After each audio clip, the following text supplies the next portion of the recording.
मेरे प्यारे दोस्तों, आज हम आपको एक ऐसा वाकया सुनाएंगे कि कैसे एक बाप ने अपनी ही बेटी को अपने दोस्त की खातिर खूबसूरती निखारने का इंजेक्शन लगाया। वो खूबसूरत तो पहले ही थी, लेकिन अपनी बेटी को हसीन खूबसूरत जवान बनाने के लिए कुछ ना कुछ करता रहा। 18 साल की उम्र में लड़की के आजा ऐसे हो गए कि पड़ोसी देखकर हैरान रह जाते थे, क्योंकि उस लड़की की कद काठी, रंग रूप तो पहले ही बहुत अच्छी थी, लेकिन बाप के इंजेक्शन की वजह से उसकी जवानी और भी निखर चुकी थी। जब उसकी बेटी 18 साल की जवान हो गई तो उसने अपनी बेटी को पैसों के लिए दोस्त के बिस्तर पर पहुंचा दिया। 58 साल के तजुर्बेकार दोस्त ने 18 साल की लड़की के साथ जो किया, सुनकर हर एक के कान खड़े हो जाएंगे। वाकया बड़ा ही दिलचस्प है, इसलिए आपसे गुजारिश है, आखिर तक वीडियो में बने रहिएगा। किसी गांव में अनवार नाम का एक आदमी रहता था। अनवार की बीवी जवानी में ही अनवार को छोड़कर दुनिया से रुखसत हो गई थी। उसकी 6 साल की इकलौती बेटी थी। अनवार बीवी के गम में रोने लगा और रोते हुए कहने लगा, ये बिना मां के कैसे पलेगी? मेरे मौला, ये मुझ गरीब का कैसा इम्तिहान है? मैं अपनी बेटी को संभालूं या मेहनत मजदूरी करूं? इतने में अनवार को रिश्तेदारों ने तसल्ली दी। अनवार ने अपनी बहन से कहा, बहन, मैं अपनी इस बेटी को तुम्हें सौंपता हूं। ये बिन मां की लड़की है और कोई एतमाद के काबिल भी नहीं है।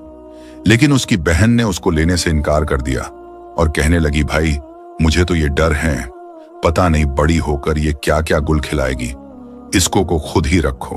बहन की बेरुखी भरी बातों ने अनवार के दिल में ऐसा तीर चुभाया कि वो बेटी को लेकर चुपचाप उस अपने सुनसान घर में वापस लौट आया। उस बच्ची का नाम नूर महल था। फिर नूर महल को उसकी नानी के हवाले कर दिया और खुद उस घर में अकेला रहने लगा। अनवार जब शाम को थका मांदा घर आता तो उस अकेलेपन की आग में अंदर से घुलता जाता था। उसी तन्हाई और गम ने उसे नशे में डुबो दिया। जब वो नशे में चारपाई पर लेटता तो हर रात एक ही ख्याल उसके दिल में आता कि अगर ये लड़की पैदा ना होती तो मैं किसी के साथ नया घर बसा चुका होता। वाकई ये लड़की मेरे लिए बोझ है। बहन की बात बिल्कुल सही थी। इसी ने मेरी जिंदगी को तबाह कर दिया। और फिर वो दिन ब दिन काम से जी चुराने वाला निकम्मा और खुद गर्ज होता चला गया। जब नूर महल 13 साल की हो गई तो किस्मत ने एक और वार किया। उसकी नानी का इंतकाल हो गया और मजबूरी में वो वापस उसी बाप के पास आ गई जिसके सीने में बेटी के लिए कोई कोना नहीं बचा था। अब उसे अनवार के पास रहते हुए 1 साल बीत चुका था और उसकी उम्र 14 साल को छू रही थी। मगर इन पूरे 14 सालों में उसने कभी बाप की आंखों में ना मोहब्बत देखी, ना फिक्र, बस एक बेरुखी और नफरत का अंधेरा ही देखा। एक दिन नूर महल ने बाप के पास बैठकर बड़ी सादगी से पूछा, बाबा, आप मुझसे इतने नाराज क्यों रहते हो? मगर अनवार ने मुंह फेर लिया और चुप रहा। उसका दिल पता नहीं किस गहरे अंधेरे में भटक रहा था। अब तो वो पूरी तरह निकम्मा बन चुका था। काम धंधा सब छोड़ चुका था। नूर महल हर रोज कहती, बाबा, अगर तुम काम नहीं करोगे तो हम 2 वक्त की रोटी कैसे खाएंगे? लेकिन वो नशे में बेसुध पड़ा रहता था। एक दिन नूर महल का चेहरा गर्मी से तप रहा था। आंखों में अजीब सी जलन थी और चलना तक मुश्किल हो रहा था। वो कांपते कदमों से अपने बाप के पास आई और बोली, बाबा, मेरी तबीयत ठीक नहीं है, पता नहीं मुझे क्या हो रहा है। अनवार ने जैसे ही अपनी बेटी की तरफ देखा तो उसका नजरिया बदलने लगा। वो एक अतक नूर महल को नीचे से ऊपर तक घूरता रहा, जैसे उसके दिल पर शैतान ने हमला कर दिया हो, और फिर बुझे लहजे में बोला, बेटी, मैं तेरे लिए दवा लेकर आता हूं। और ये कहकर जल्दी से उस सरकारी अस्पताल की तरफ निकल गया जहां वो कभी सफाई का काम किया करता था, और लाकर वहीं सुआ लगा दिया।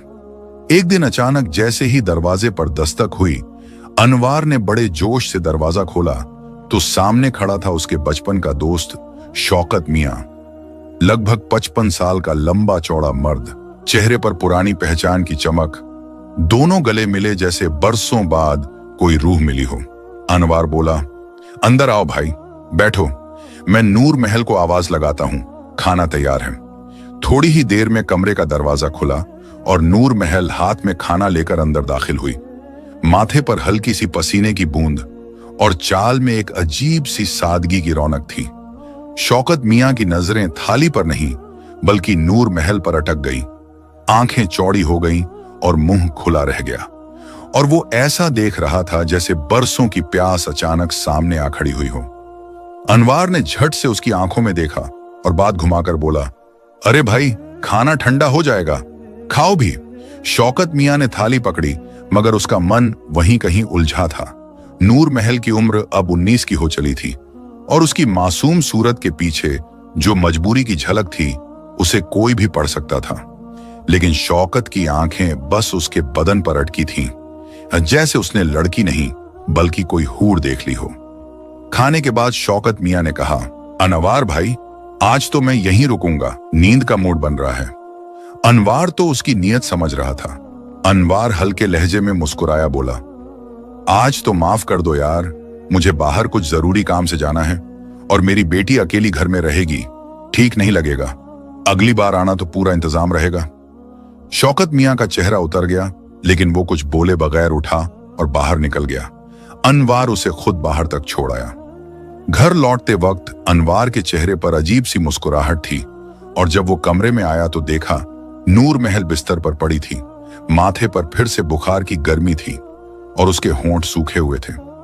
नूर महल ने टूटी सी आवाज में कहा, बाबा, क्या मेरी दवाई लाए हो? अनवार ने मुस्कुराकर जेब से वही सुआ निकाला और बोला, बेटा, ये देख, तेरी सबसे खास दवा लेकर आया हूं, बस इसे लगवा लो, सुबह तक तंदुरुस्त हो जाओगी। फिर उसने बिस्तर के पास बैठकर उसका हाथ धीरे से पकड़ा, आस्तीन ऊपर सरकाई और वही सुआ फिर से उसको लगा दिया। नूर महल कुछ देर आंखें खोले बैठी रही, फिर उसका सिर पीछे झुक गया और वो बिस्तर पर लेट गई। बाहर हवाएं चल रही थीं, अंदर सन्नाटा था और अनवार की चाल अब कमरे की तरफ तेज हो रही थी। उसने जब एक नजर नूर महल के बदन पर डाली तो अंदर ही अंदर उसकी आंखों में अजीब सी चमक दौड़ गई। वो अपने होंठ दबाते हुए सोचने लगा कि शौकत मियां की बातें बिल्कुल सच्ची थीं, जो मैं कई साल से कर रहा था। अब उसका मीठा फल मिलने वाला है। उसने जेब में हाथ डालकर बड़े इत्मीनान के साथ वही सुआ निकाला जो थोड़ी देर पहले उसने नूर महल को लगाया था और उसे देखते हुए खुद ही मुस्कुराने लगा, क्योंकि वो कोई आम सुआ नहीं था, बल्कि वो अस्पताल की दुनिया का सबसे खतरनाक राज था, जिसमें कई औरतों को जवान और चाहत से भरा हुआ बना देने की ताकत थी। और अनवार ने कई साल उस अस्पताल की सफाई करते हुए ये सब सीखा था, जहां डॉक्टर लोग किस तरह से बूढ़ी औरत में भी खूबसूरती और ख्वाहिश जगा देते हैं, ये उसने अपनी आंखों से देखा था। कुछ वक्त पहले से उसने नूर महल पर यह सुआ आजमाना शुरू कर दिया था। हर हफ्ते वो उसे चुपचाप कोई ऐसी चीज खिला देता था जिससे बुखार आ जाता, फिर वही इलाज के बहाने वही सुआ लगाता और कहता कि बेटी, तुम जल्द ठीक हो जाओगी। मगर उसका असली मकसद कुछ और था। वो चाहता था कि 20 साल की नूर महल खुद उसके कदमों में आकर गिरे और कहे कि बाबा, मुझे अपनी गोद में सुला लो। नूर महल दिन ब दिन बदलती जा रही थी। उसके चेहरे का नूर, उसकी चाल की रवानी, सब में कुछ ऐसा निखार आ रहा था जो उसे खुद भी अजीब लगता था। सुबह जब नूर महल जागी तो उसके बदन में हल्की सी अकड़न थी, लेकिन उसने धीरे धीरे रसोई का काम शुरू किया ही था कि बाहर से पड़ोसन की आवाज आई, अरे नूर बेटी, जरा सी शक्कर दे देना, आज राशन खत्म हो गया है, शाम को वापस कर दूंगी। नूर ने बगैर कुछ कहे शक्कर निकाली और कटोरी में भरने लगी, मगर पड़ोसन की नजरें उस पर ऐसे अटकी थीं जैसे कोई बूढ़ा तांत्रिक किसी मूरत को घूर रहा हो। उसने आंखें तरेड़ते हुए कहा, बेटी, तू तो रोज बरोज निखरती जा रही है। एक मेरी लड़की है, वो भी तेरी हम उम्र है, मगर वो तो अभी तेरे सामने बच्ची लगती है। क्या खाती है तू? तेरा बाप तो ठीक से कुछ खिलाता भी नहीं। नूर महल ने कहा, नहीं तो हमें तो बस तुम ही पाल रही हो, मुझे भी और मेरे बाबा को भी। और ना इधर देखा ना उधर, बस कटोरी हाथ में पकड़ाई और नजरें झुकाए अंदर आ गईं। रसोई की तरफ काम अधूरा छोड़कर वो इधर उधर टहलती रही। घर में कुछ बचा ही नहीं था, न पैसे न राशन। वो धीरे से चलती हुई अनवार के कमरे तक पहुंची और बाप का कंधा हिलाया। अनवार ऐसे हड़बड़ाकर उठा जैसे कोई सपना देख रहा हो। क्या हुआ? सुबह सुबह क्यों उठा रही हो? कितनी बार कहा है जब मैं नींद में होता हूं तो मुझे मत छेड़ा कर। तुम भी अपनी मां जैसी हो, उसे भी यही आदत थी। वो गुस्से से बड़बड़ा रहा था। उधर नूर महल की आंखों में बेबसी भरती जा रही थी।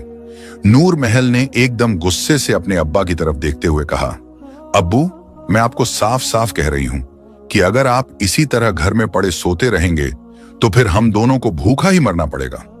1 महीना हो गया आपने कोई काम धंधा नहीं किया। सुबह सवेरे उठकर निकलो किसी भी तरफ, कोई छोटा मोटा काम पकड़ो, लोगों के घर में मजदूरी करो या कोई चौकीदारी कर लो, लेकिन कुछ तो करो जिससे हमारी रसोई में चूल्हा जले।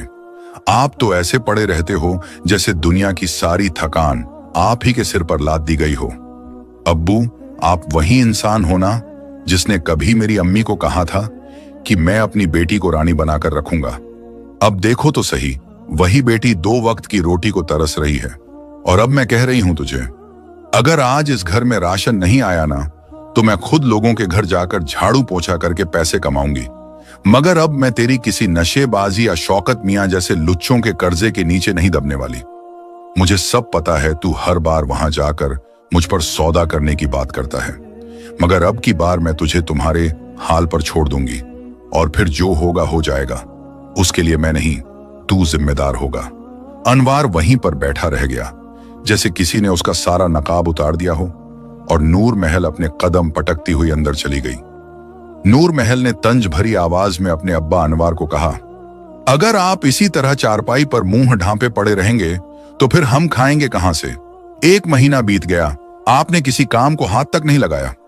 सुबह सवेरे उठकर कहीं भी निकलोगे तो कोई ना कोई काम हाथ जरूर लगेगा, मगर आप तो ऐसे हो जैसे दुनिया के सारे गम सिर्फ आपको ही देकर खुदा ने भेज दिया हो। अनवार एकदम आंखें फाड़कर बेटी की तरफ देखने लगा और बोला, मुझसे नहीं होता ये मजदूरी का झंझट। मैं तो खुद का कारोबार करूंगा। सारा दिन हड्डियां गलाओ और शाम को 500 रुपए पकड़ाते हैं, जैसे भीख में दे रहे हों। उससे पेट तक नहीं भरता। सारी जिंदगी मेरी और तेरी मां की भी इसी बात पर तकरार रही। फिर थोड़ी देर बाद अनवार घर से निकल गया। उसका इरादा अपने पुराने दोस्त शौकत मियां की हवेली की तरफ ही था। जैसे ही वो शौकत के घर पहुंचा तो देखा कि मोहल्ले के सारे नशेबाज और हरामखोर लोग वहीं बैठे गंदे जोक पर हंस रहे थे, और शौकत मियां तो बीच में ऐसे बैठे थे जैसे किसी दरबार के नवाब हों। अनवार भी जाकर उन्हीं में बैठ गया, क्योंकि वो भी उन्हीं का हिस्सा था। नशे और कामचोरी का शौक उनका पुराना पेशा था। अनवार के दिमाग में चल रहा था कि आज तो शौकत मियां से मोटा उधार ले लूंगा ताकि पूरे महीने का राशन भर जावे और मुझे कोई काम ना करना पड़े। उसने अपनी जेब में हाथ डाला, मगर जेब तो पहले ही सूखी पड़ी थी। सामने बैठे शौकत मियां ने जैसे ही अनवार को देखा तो ठहाका मारते हुए कहा, आओ आओ अनवार मियां आओ, अब क्या लेने आए हो? अनवार बोला, मियां अब तो घर में खाने तक को कुछ नहीं बचा, 2 पैसे और कर्ज दे दो। शौकत ने घूर कर कहा, मेरे 1 लाख से ज्यादा तुझ पर चढ़ गए हैं और अब मुझे अपनी रकम वापस चाहिए। मगर सच्चाई ये थी कि जिसकी बीवी या जवान बेटी थोड़ी भी सुंदर हो, शौकत मियां उसे जरूर किसी न किसी बहाने से अपने जाल में फंसा लेता था। शौकत की तो अनवार की बेटी नूर महल पर बहुत दिनों से नजर थी, इसीलिए वो उसे उधारी के जाल में कसते जा रहा था। वो जानता था कि अनवार वो रकम कभी चुका नहीं सकता। अनवार ने गिड़गिड़ाते हुए कहा, मियां हालात खराब हैं, मैं उम्मीद लेकर आया हूं, घर में खाना नहीं है और बेटी भूखी है। मगर शौकत मियां गुस्से में दांत पीसते हुए बोले, मुझे आज ही मेरी रकम चाहिए। अनवार सिर झुकाए बैठा था और शौकत मियां चिल्ला रहे थे, जब तक 1-1 रुपया नहीं चुकाओगे तब तक यहां से हिल भी नहीं सकते। अनवार अच्छी तरह समझ रहा था कि शौकत क्या चाहता है, और आखिर वही हुआ जिसका डर था। शौकत मियां बोले, अगर पैसे नहीं हैं तो 2 दिन के लिए अपनी बेटी नूर महल को हवेली भेज दो, वो यहां मेरे घर का काम कर देगी और मैं 2 दिन में सारा कर्ज माफ कर दूंगा। अनवार सोच में पड़ गया। उसने मन ही मन कहा, चलो 2 दिन ही की तो बात है। मगर उसे पता था कि नूर इतनी आसानी से हवेली नहीं जाने वाली, और उधर शौकत तो किसी भी कीमत पर नूर महल को हासिल करना चाहता था। उसका धंधा ही यही था। वो एक बहुत बड़ा अमीर जमींदार था और वहां बैठे करीब करीब सबकी बीवियों को 1-2 दिन के लिए रख चुका था। उसने एक बार फिर कहा, या तो पैसे दे दो वरना बेटी को हवेली भेजो। क्यों भाइयों? और सारे नशेबाज जोर जोर से हंसने लगे। अनवार ने शर्म और मजबूरी के मारे हां में सिर हिला दिया। कुछ ही देर बाद शौकत मियां खुद अनवार के घर पहुंचे। उन्होंने दरवाजा खटखटाया और जैसे ही नूर महल बाहर आई, शौकत मियां ने झपट कर उसका बाजू पकड़ा और अनवार ने पहले से तैयार रखा सुमा झट से नूर महल को लगा दिया, जिससे वो कुछ ही पल में बेशुद्ध हो गई। बाहर शौकत मियां की गाड़ी पहले से खड़ी थी। दोनों मिलकर नूर को उस गाड़ी की पिछली सीट पर लिटाकर रवाना होने ही वाले थे। अनवार के चेहरे पर एक अजीब सी मुस्कान फैल रही थी, जैसे उसके अंदर कोई पुराना सौदा अब जाकर पूरा होने वाला हो। वो शौकत मियां की तरफ देखते हुए बोला, इतनी आसानी से नहीं जमींदार साहब, ये मेरी बरसों की मेहनत है, ऐसे ही 1 लाख के बदले नहीं जाने दूंगा। शौकत मियां ने हल्की सी हंसी के साथ कहा, फिर कितना चाहिए? अनवार ने उसकी आंखों में आंखें डालकर मुस्कुराते हुए कहा, माल देखकर उसके हिसाब से दे देना। शौकत मियां ने झट से 1 लाख का चेक निकाला और अनवार के हाथ में पकड़ा दिया और नूर महल को लेकर अपनी गाड़ी की तरफ बढ़ गया। उधर जब नूर महल की आंख खुली तो उसने खुद को एक बड़े ही शानदार से कमरे में पाया, जो किसी राजा के शयन कक्ष जैसा सजाया गया था। वो घबरा कर उठ बैठी। उसका अपना घर तो मिट्टी का टूटा फूटा सा झोंपड़ा था और ये जगह तो किसी ख्वाब की तरह थी। मगर तभी उसके जहन में एक के बाद एक मंजर कौंधने लगे कि कैसे उसके अब्बा अनवार ने उसे जबरदस्ती पकड़ कर रखा और फिर सुमा लगाया था। उसका दिल चीख चीख कर कह रहा था कि मेरे अब्बू इतने नीचे गिर जाएंगे, ये तो उसने कभी सोचा भी नहीं था। उसका जी चाहता था कि वो जोर जोर से चीख कर रो पड़े, खुद को कोसे। तभी कमरे का दरवाजा छर्र से खुला और अंदर शौकत मियां दाखिल हुआ, जिसे देखकर नूर महल की रूह कांप गई। वो करीब 58 साल का मर्द था और नूर अभी बस 20 साल की जवान लड़की। शौकत मियां ने आते ही दरवाजा अंदर से बंद कर लिया और भूखे शेर की तरह नूर की तरफ बढ़ने लगा। नूर कांपती हुई बोली, मुझे मत छूइए, मुझे मेरे अब्बा के पास वापस जाना है। शौकत मियां हंसते हुए बोला, तुम्हारा बाप खुद तुम्हें मेरे हाथों बेच चुका है, पूरे 2 लाख में, और अब अगर तुम्हें कल तक अपने घर जाना है तो आज मुझे राजी खुशी खुशी कर दो, वरना फिर यहां से कोई तुम्हें नहीं ले जाएगा। नूर का दिल चाह रहा था कि वो जमीन में समा जाए, मगर उसके जिस्म का हर रोम सिहर रहा था। इससे पहले कि शौकत मियां उसके करीब आता, अचानक दरवाजे पर जोर की दस्तक हुई। शौकत मियां झल्लाकर बोला, अब इस वक्त कौन सिरफिरा आ गया है? दरवाजा खोला तो बाहर खड़ा मुलाजिम बोला, साहब नीचे थोड़ा जरूरी काम है, आपको अभी बाहर आना पड़ेगा। शौकत मियां ने गुस्से से नूर की तरफ देखा, जैसे कह रहा हो कि बच गई, फिर बाहर चला गया। अब कमरे में नूर अकेली रह गई। उसका डर और बढ़ गया था। तभी खिड़की पर कोई दस्तक हुई। वो चौंक कर पीछे मुड़ी तो देखा खिड़की के पार कोई परछाई थी।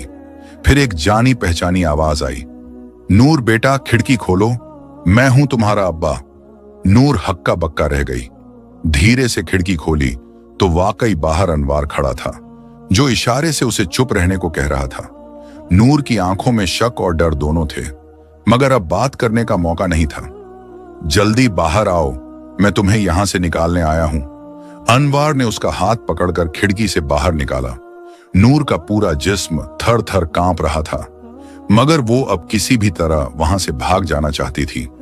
बाहर एक छोटी सी टैक्सी खड़ी थी, जिसमें अनवार ने नूर को बैठाया। नूर की आंखों में सवाल थे, बाबा आप मुझे कहां ले जा रहे हैं? क्या वाकई आप मुझे बेच चुके थे? अनवार ने कहा, नूर मेरी बात सुन, शौकत मियां मेरा दोस्त है, मगर गलती से उसके कर्ज में डूब गया। उसने शर्त रख दी थी कि मुझे तेरी जरूरत है। मैंने मजबूरी में हां कर दी, लेकिन तुझे उसके पास भेजने का कोई इरादा नहीं था। जैसे ही मौका मिला मैं तुझे छुड़ाने चला आया। गाड़ी तेजी से चलती जा रही थी और नूर की आंखों से आंसू झड़ते जा रहे थे। वो सोच रही थी कि शायद वो अपने बाप के बारे में गलत थी, शायद अब्बा अब भी उससे प्यार करते हैं। फिर गाड़ी शहर से बाहर निकलती चली गई। अनवार चुपचाप बैठा रहा। नूर के सारे सवाल उसके दिल में ही रह गए। तभी गाड़ी एक जगह आकर रुकी और नूर घबराकर बोली, ये कौन सी जगह है बाबा? मगर अनवार अब भी खामोश रहा। उसने खिड़की खोली, बाहर उतरकर नूर का हाथ पकड़ा और गाड़ी से उतार लिया। नूर ने सामने देखा तो उसकी आंखें फटी रह गईं। वहां एक बहुत बड़ी हवेली थी और चारों तरफ जंगल ही जंगल फैला था। उस पूरे इलाके में हवेली के सिवा कुछ भी नजर नहीं आ रहा था। नूर महल के पैरों के नीचे से जैसे जमीन ही खिसक गई हो, उसने कांपते हुए कहा, अब्बा चलो यहां से। लेकिन अनवार ने एक ठंडी सी नजर उस पर डाली और आगे बढ़कर उसे बाजू से पकड़ा। बोला, यहां से वापस क्यों जाऊं? सालों से जो तुम्हारे ऊपर वक्त और पैसा खर्च किया है, अब वो सब वसूल करने का वक्त आ गया है। चल अंदर। और वो उसका हाथ थाम कर अंदर की ओर खींचता चला गया। नूर महल की आंखों में आंसू थे। वो सोचने लगी, क्या उसके अब्बा अनवार ने पहले जानबूझकर उसे शौकत मियां के हाथों बेचा और अब यहां ले आया है? क्या ये सब उसके साथ सोची समझी चाल थी? उसने खुद को छुड़ाने की बहुत कोशिश की, लेकिन अनवार की आंखों में अब कोई मुरव्वत बाकी नहीं बची थी। वो उसे खींचता हुआ कमरे में ले गया, जहां सामने जमींदार फिरोज खान बैठा था। जैसे ही उन्होंने नूर महल को देखा, उनकी आंखों में एक अजीब सी चमक आ गई। अनवार ने बिना किसी शर्म के नूर महल को उसके सामने छोड़ दिया। जमींदार फिरोज खान मुस्कुराया और बोला, वाह, क्या चीज लेकर आए हो अनवार, ऐसा हीरा कहां से मिल गया तुम्हें? और फिर उन्होंने नूर महल के गाल पर हाथ फेर दिया, जिससे वो सिहर गई। अनवार ने जमींदार की तरफ देखते हुए कहा, माल कैसा लगा जमींदार साहब? अनवार मियां, लग तो ऐसा रहा है जैसे अभी तक किसी ने हाथ भी नहीं लगाया हो।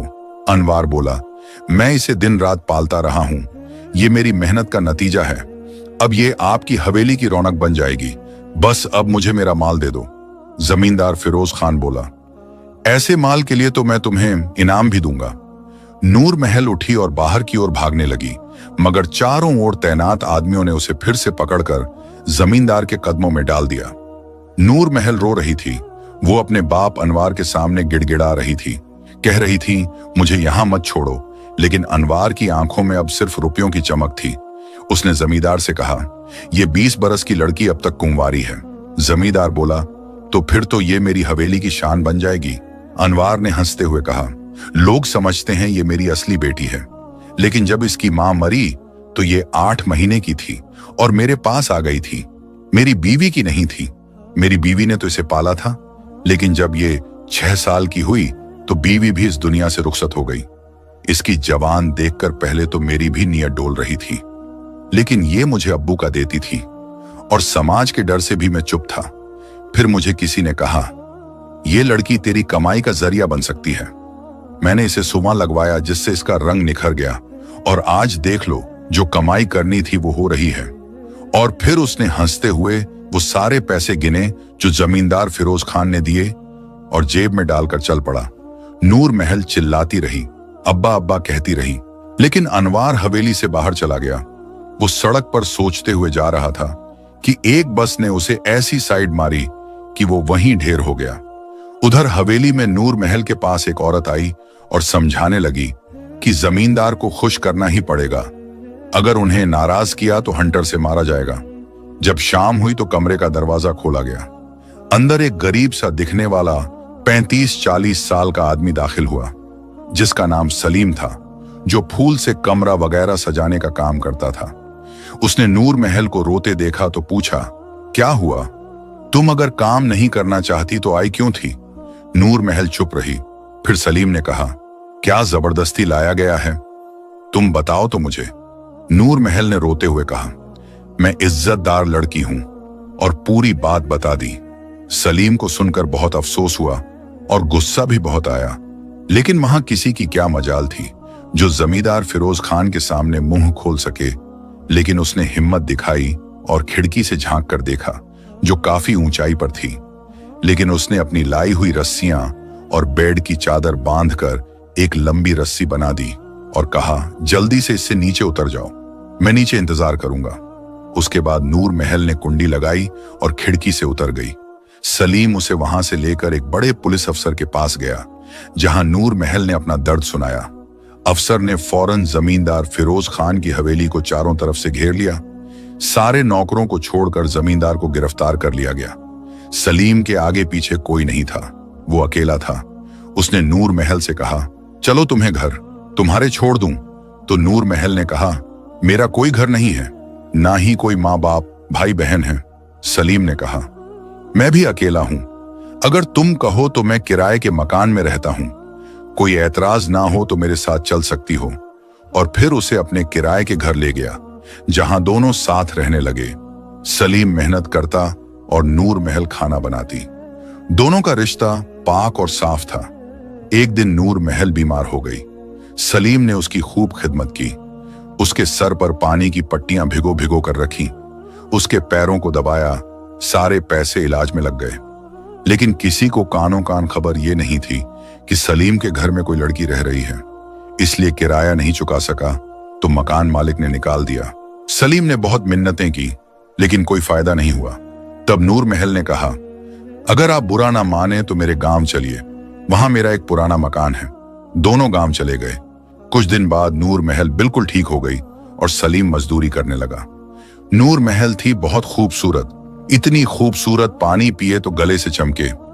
एक दिन दो औरतें आईं और बोलीं, नूर महल, मैं तो तुम्हारी शादी की बात करने आई हूं।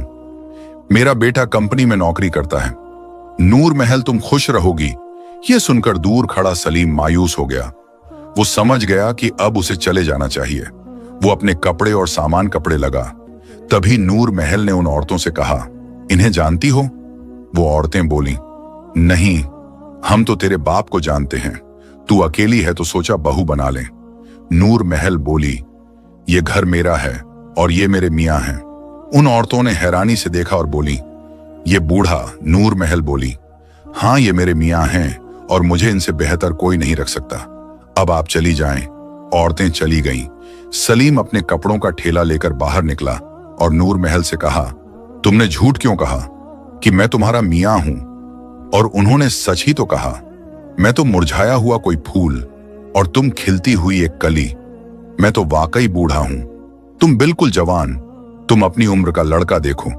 नूर महल बोली, मैंने तुम्हें अपना मान लिया है और यह जवानी भी आपके नाम है। अब ये बातें दोबारा मत करना। उसके बाद दोनों की शादी हो गई और नूर महल अपने मियां के साथ खुशी से जीने लगी।